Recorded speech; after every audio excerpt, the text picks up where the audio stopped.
اعوذ باللہ من الشیطان الرجیم، بسم اللہ الرحمن الرحیم۔ میری محترم ماؤں اور پیاری بہنوں، السلام علیکم۔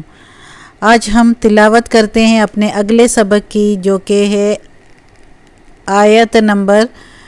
93۔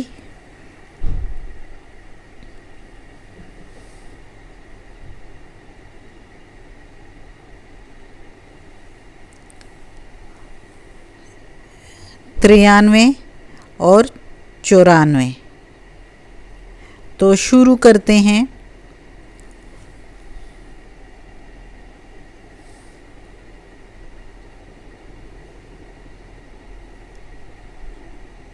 اعوذ باللہ من الشیطان الرجیم، بسم اللہ الرحمن الرحیم۔ وَإِذْ أَخَذْنَا، وَإِذْ واو میننگ، اور از جب، اخذنا اخذ پکڑا، نہ ہم نے یا کیا ہم نے، میثاقکم میثاق وعدہ یا عہد، کم تم سے، ورفعنا اور بلند کیا، رفع بلند، نہ ہم نے بلند کیا ہم نے، فوقا اوپر، کم تمہارے، فوقکم اوپر تمہارے، طور کوہ طور پہاڑ جو ہے، اور جب ہم نے عہد لیا، اور جب ہم نے لیا عہد تم سے اور بلند کیا ہم نے اوپر تمہارے کوہ طور کو، خذو ما آتیناکم، خذو پکڑو، ما جو، آتے دیا، نہ ہم نے، کم تم کو، پکڑو جو ہم نے دیا ہے تم کو، بقوتن ساتھ قوت کے، زور کے، بے ساتھ قوتن قوت یا زور سے، جو ہم نے عطا کیا ہے دیا ہے تم کو اس کو زور سے پکڑو، واسمعوا اور سن لو اور سنو، قالو کہا تم نے یعنی بنی اسرائیل نے، سمعنا ہم نے سنا، سمع سنا، نا کے میننگ ہے ہم نے سنا، وعصینا اور نافرمانی کی ہم نے، عصی نافرمانی، نہ ہم نے یا نہیں مانا ہم نے، واشربوا اور پلایا، فی میں، قلوب دل میں، ہم ان کے، عجلا بچڑا، بکفرہم ساتھ کفر ان کے، بسبب ان کے کفر کے، اور پلایا ہم نے، پلایا کی جگہ ادھر ہم میننگ لیں گے پیدا کیا، اور پیدا کیا تمہارے ان کے دلوں میں بچڑے کی محبت، بسبب ان کے کفر کے۔ قل کہہ دو میرے پیارے نبی، بئس ما یأمرکم بہ ایمانکم،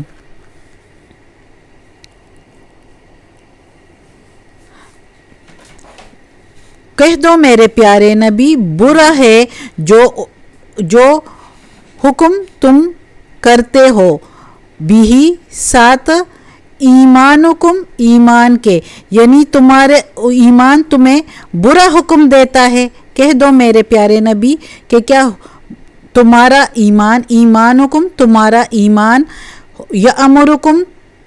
تمہیں حکم دیتا ہے، بئس ما برا، ان کنتم مؤمنین اگر تم مومن ہو۔ اس آیت میں اللہ تعالیٰ بنی اسرائیل کو کہہ رہا ہے کہ مدینہ میں جو یہودی تھے بنی اسرائیل، تو وہ ایمان نہیں لاتے تھے، تو وہ اللہ تعالیٰ اس جگہ پر، یہ آیت ہم نے پہلے بھی ایک دفعہ تقریباً اسی طرح کی پڑھی ہوئی ہے، تو اللہ تعالیٰ کہہ رہا ہے کہ میں نے تم لوگوں سے میثاق لیا تھا، عہد لیا تھا کہ یہ جو کوہ طور کو تم لوگوں کے سروں پر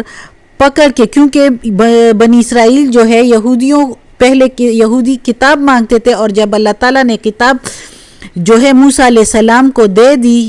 شریعت دے دی، تو پھر جب وہ بنی اسرائیل نے اس کو پڑھا اور دیکھا تو وہ اس پر ان کو وہ بھاری لگا، وہ نہیں کر سکتے تھے اس کے جو حکم تھے، نافرمانی کی وجہ سے وہ کہتے تھے ہم یہ نہیں کر سکتے، بلکہ اپنے لوگوں میں آ کے جو ان کے سردار گئے تھے کوہ طور پر، واپس آ کے تو انہوں نے کہا اپنے لوگوں سے کہ اللہ تعالیٰ کہتا ہے کہ اگر ہو سکے تم سے تو اس پر عمل کر لینا، اگر نہیں ہوتا تم لوگوں سے تو کوئی بات نہیں، یعنی جھوٹ بولا، نافرمانی کی۔ تو اسی طرح اللہ تعالیٰ ان کو کہتا ہے کہ میں نے پھر کوہ طور کو تم لوگوں کے سروں پر پکڑ کے بلند کیا تاکہ تم اس کو زور سے پکڑو اور اس کو سنو اور اس پر عمل کرو۔ تم لوگوں نے تو اس وقت کہہ دیا کہ ہم نے سن لیا، یعنی ڈر کی وجہ سے کہ کوہ طور ہم پر گر نہ جائے اور ہم جو ہے اس کے نیچے دب نہ جائے، مر نہ جائے، تو ہم نے سن لیا۔ لیکن بعد میں جب کہا ہم نے سن لیا اور تو وہ کوہ طور ہٹ گیا، اس کے بعد کچھ دنوں بعد پھر تم لوگوں نے پھر نافرمانی کی، یعنی اس کے مطابق زندگی نہیں گزاری اور اس میں کافی چینجنگ کی۔ اللہ تعالیٰ نے کہا بسبب تمہارے اس کفر کے کہ تم لوگوں نے نافرمانی کی اور تورات کو نہیں مانا، میری کتاب جو میں نے نازل فرمائی تھی، اور میں نے اس میں تمہاری زندگی کے مطابق تم لوگوں کے لیے اس میں شریعت بھیجا تھا کہ اس کے مطابق زندگی گزارو، تم لوگوں نے نافرمانی کی، میں نے تمہارے دلوں میں بچڑے کی محبت کر دی۔ تو اللہ تعالیٰ کہتا ہے کہ کہہ دو اے میرے پیارے نبی ان سے کہ تمہارا ایمان تم لوگوں کو یہ حکم دیتا ہے کہ تم لوگ کہتے ہو کہ ہم تورات پر ایمان لاتے ہیں اور کسی پر ایمان نہیں لاتے، اس کے بعد جو انجیل قرآن ہے، عیسیٰ علیہ السلام ہے، محمد صلی اللہ علیہ وآلہ وسلم ہے، اس پر ایمان نہیں لاتے۔ تو اللہ تعالیٰ کہتا ہے کہ اے میرے پیارے نبی ان سے پوچھو کہ تمہارا ایمان تم کو برا حکم دیتا ہے؟ یہ برا ہی ہوا نا کہ محمد صلی اللہ علیہ وسلم کو پیغمبر نہ مانو، قرآن کو نہ مانو، اگر تم مومن ہو تو یہ تمہارا ایمان تمہیں سکھاتا ہے۔ اس آیت میں یہ وہ ہے تفسیر ہے۔ اگلی آیت میں ہے قل ان کانت، کہہ دو میرے پیارے نبی ان اگر کانت جیسے تھے لکم تمہارے لیے الدار الاخرت گھر آخرت کا، عند اللہ عند پاس اللہ اللہ کے پاس، خالصتاً خالص، من دون الناس من سے دون علاوہ، الناس لوگ اور لوگوں کے علاوہ، فتمنوا الموت پس تمنا کرو موت کی، پس تو تم منو تمنا کرو، تمنا کرو، خواہش کرو، موت کی، ان کن تم صادقین اگر تم اپنی بات میں سچے ہو، ان اگر کن تم صادقین سچے ہو۔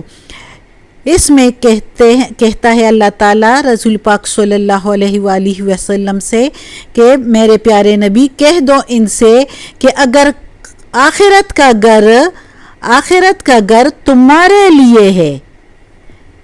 جس طرح تم کہتے ہو تمہارے لیے ہے اللہ کے یہاں، خالص دوسرے لوگوں کے علاوہ صرف تمہارے لیے ہے، تو پھر موت کی تمنا کرو نا۔ اگر تم سچے ہو تو پھر خواہش کرو موت کی، پھر موت سے کیوں ڈرتے ہو، پھر بھاگتے کیوں ہو موت سے اگر تم سچے ہو تو۔ یہ آج کے سبق کا خلاصہ تھا اور تفسیر تھی۔ صدق اللہ العظیم۔ اللہ ہمیں توفیق دے کہ یہ قرآن مجید کا ترجمہ پورا کریں، مکمل کریں اور اس پر عمل کرنے کی توفیق دے اللہ تعالیٰ۔ اللہ ہمیں اپنے دربار میں سرخرو کریں، اللہ ہمیں اپنے سیدھے راستے پر چلائے، اللہ ہمارے ماں باپ، بہن بھائیوں، بچوں، اولاد کو، ہمارے رشتہ داروں، کل مومن مسلمانوں کو جنت فردوس میں جگہ عطا فرمائے اور دوزخ کے عذاب سے بچائے، آمین ثم آمین، صدق اللہ۔